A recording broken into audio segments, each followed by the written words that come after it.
found Billy 3 months later, so his escape was all for naught anyway.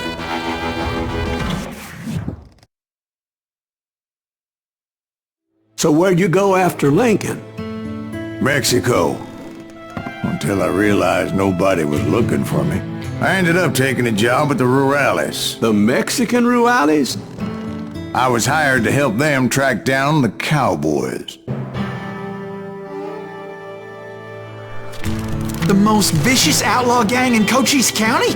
Curly Bill Brocious? Johnny Ringo? Led by old man Clanton himself. They must have paid you a pretty penny to take them hombres on. Not really. But truth be told, I had my own reasons for going after those boys.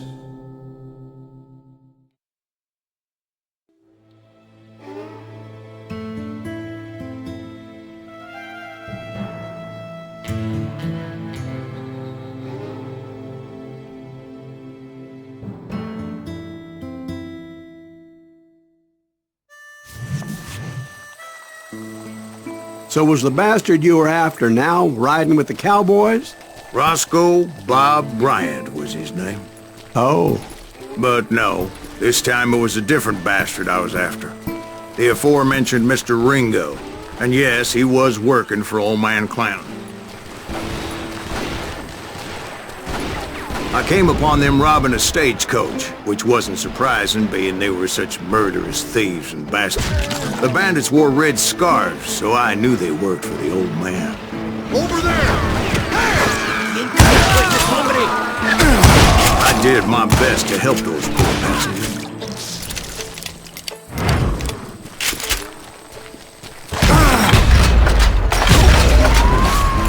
Moments later, the attackers were dead. And I checked the stagecoach to see how many passengers were still breathing. None. It was then I wondered if the rocks weren't hiding more bandits. Was that all of them? Or did I just hit the rear guard? I quickly got my answer. They attacked from on high like Apaches often did. They would appear in great numbers from above and rain down lead on their hapless enemies' heads, making use of the high ground and whatever else they had. Yep, the Apaches always appeared out of nowhere, and there never seemed to be an end to it. Hold on, were you attacked by Apaches?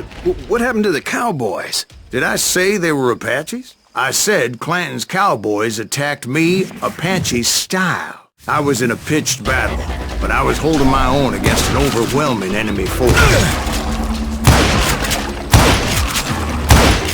See, at the time, I was still pretty green, but often blunder into regrettable situations. But I just kept shooting at anything I could see up in those damn rocks. I didn't see Ringo, but I knew he was with the cowboys. He and Roscoe Bob had done me a dreadful wrong, and I was determined to have my revenge. But to get to Ringo, I knew I'd have to fight my way past these other assholes first.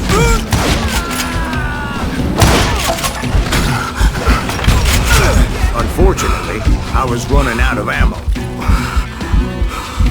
Another perfect example of my relative inexperience as a hunter of men. I immediately knew that a tactical retreat was called for, as my vengeful fury was much less impressive without the bullets to back it up.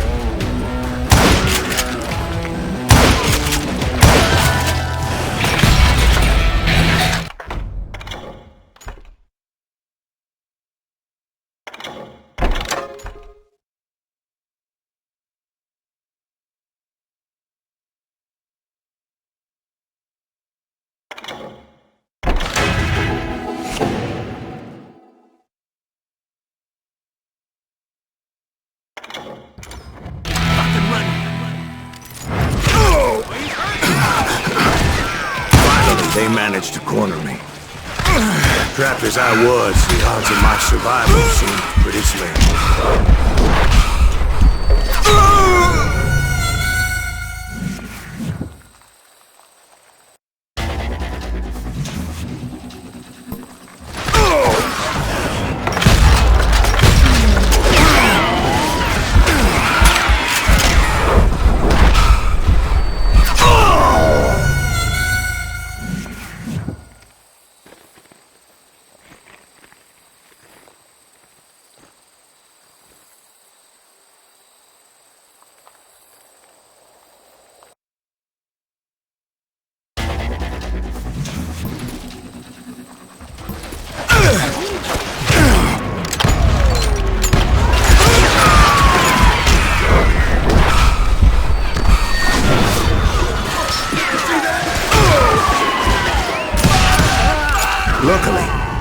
serendipity was on my side as I suddenly spotted a way out of my predicament.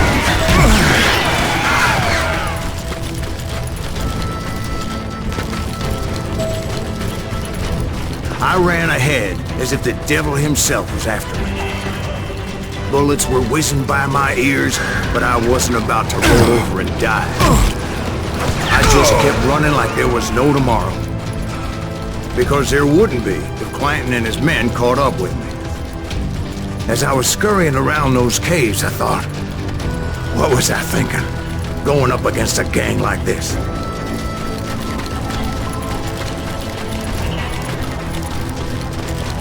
No one will ever find you here!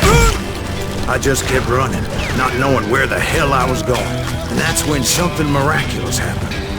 Like manna from heaven, I found the desiccated remains of what looked like an Apache warrior. The old weapon next to him supplied me with some much-needed ammunition.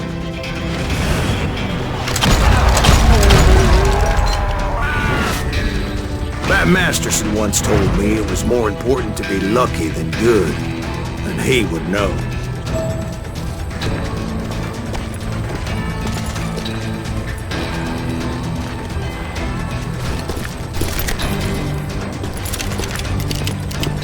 And imagine my surprise when I found a fistful of dynamite to go along with that ammo. That stroke of good fortune evened the odds and bolstered my confidence. It was time to turn the tables. Time for the prey to become the predator. Time for the hunted to become the hunter. Time. All right, Jesus, we get it. They were right where you wanted them. That's right, Jack. I was done running. The old man's boys were not expecting that. No, sir. I came at them like a wildcat. My fury knew no bounds.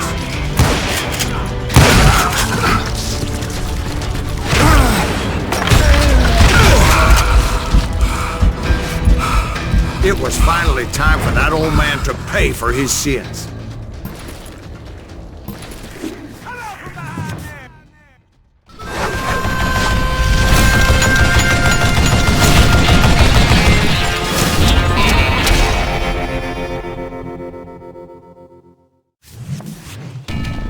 I yelled out at the top of my lungs, "Kleinton, I'm coming for you!"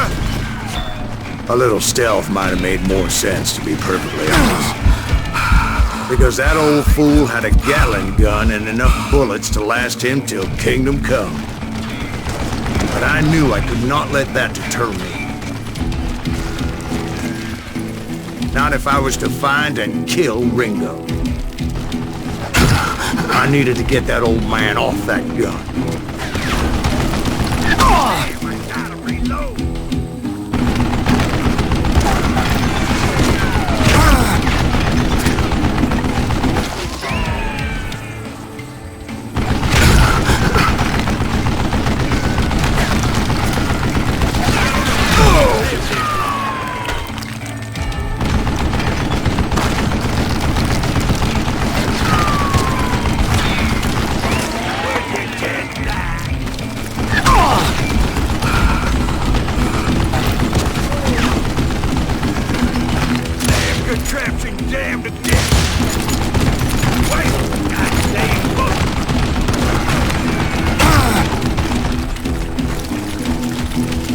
Most everyone thought it was the Ruales who had come up against him in Guadalupe Canyon, but it was just me. Look at you, yellow belly!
finally one of the cowboys made it out of there alive, and told Ike and Billy Clanton that it wasn't a Mexican who took their father's life that day. They just assumed it was one of the Earps, and that little misunderstanding eventually led to that legendary gunfight at the OK Corral.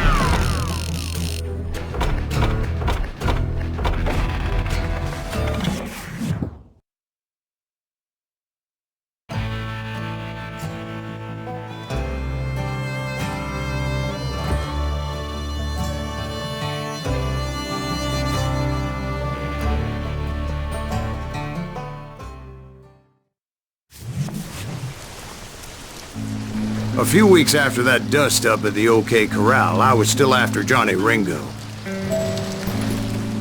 I had tracked him and the cowboys to their hideout at a sawmill, and they were loaded for bear. So, what exactly did Johnny Ringo do to piss you off? Well, him and that other bastard. Roscoe Bob Bryant? Yep. They both deserve to die, and I promise I'll tell you why. But first I need to tell you about the Cowboys' new boss, Curly Bill Brocious. Earp's coming! Get ready, boys.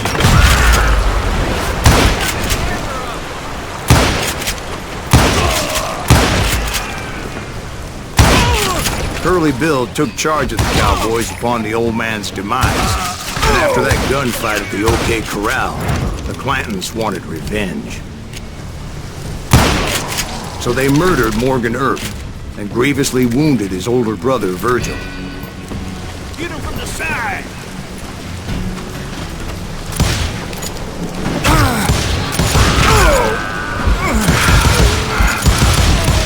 Is that one of Wyatt's boys?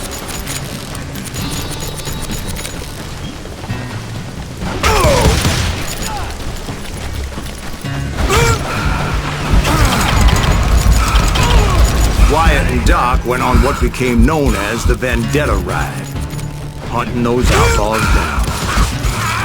So when I showed up, that's who they thought I was.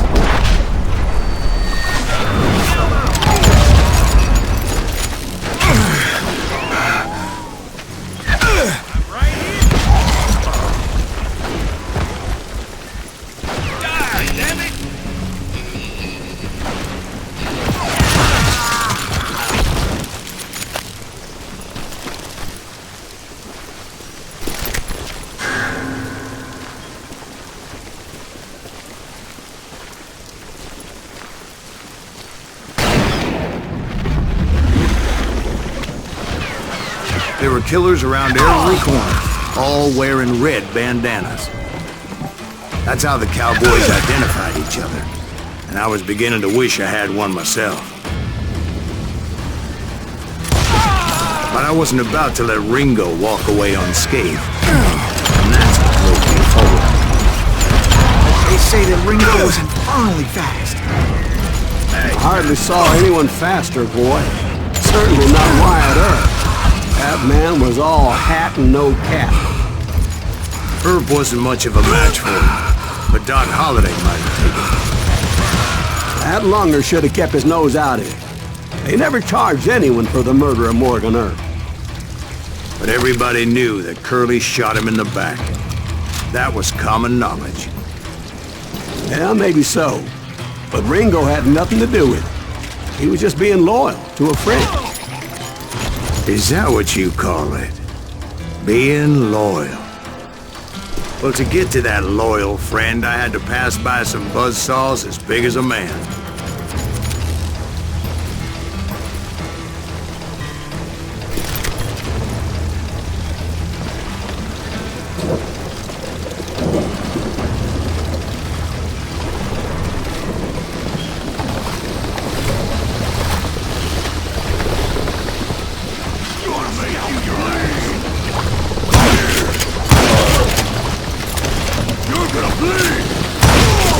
Excuse me, sir. I have a question.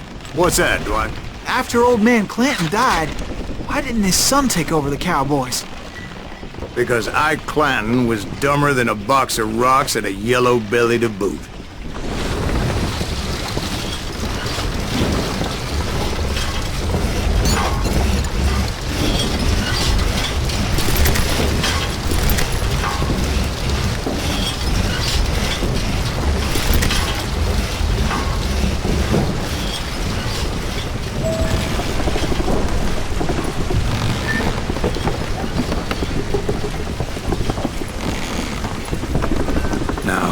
Where was I?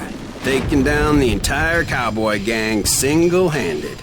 Indeed I was, Jack.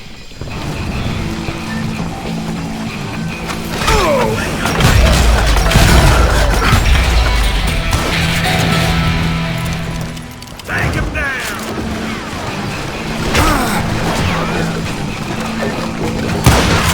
Boy, some bitches! Though it wasn't easy, as those boys had good cover.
There were carts everywhere, piles of lumber, and God knows what else for people to hide behind.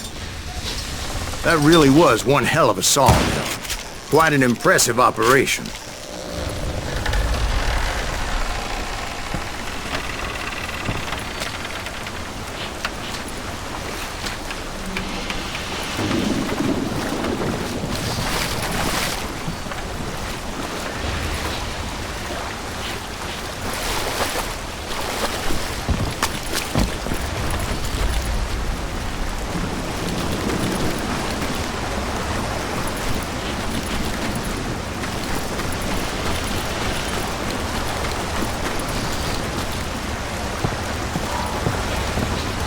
And where was Curly Bill? Did you see him?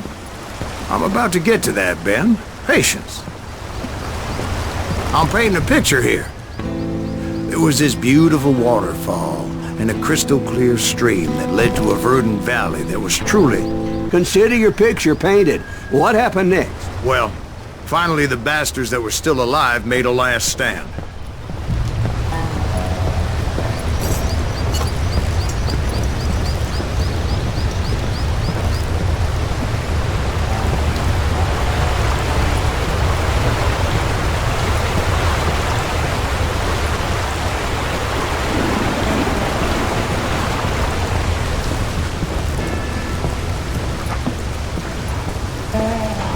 Curly Bill, Johnny Ringo, and his compadres took off into the lumber yard, and I followed after.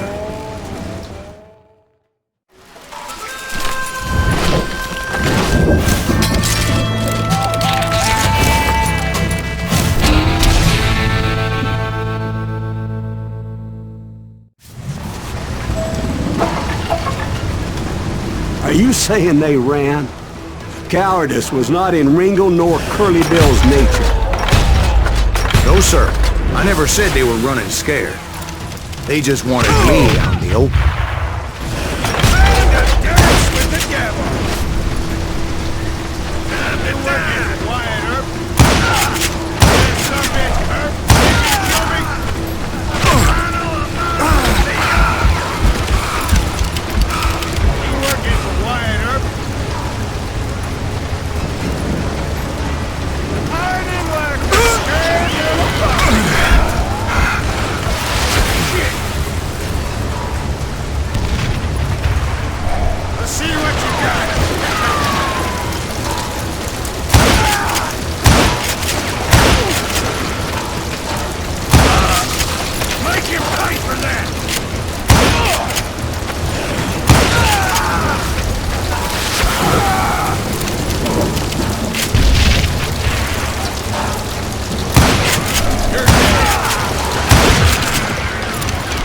Brocious gave me no choice but to take his life.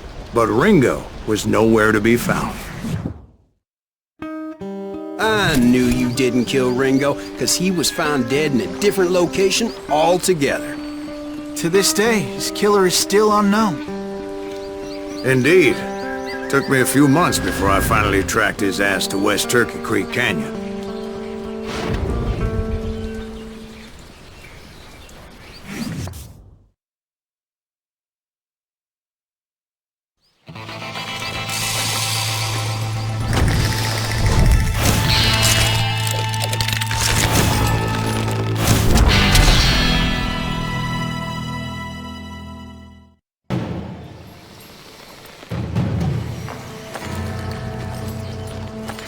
That's incredible, sir. I always thought that Doc Holliday was the one that killed him.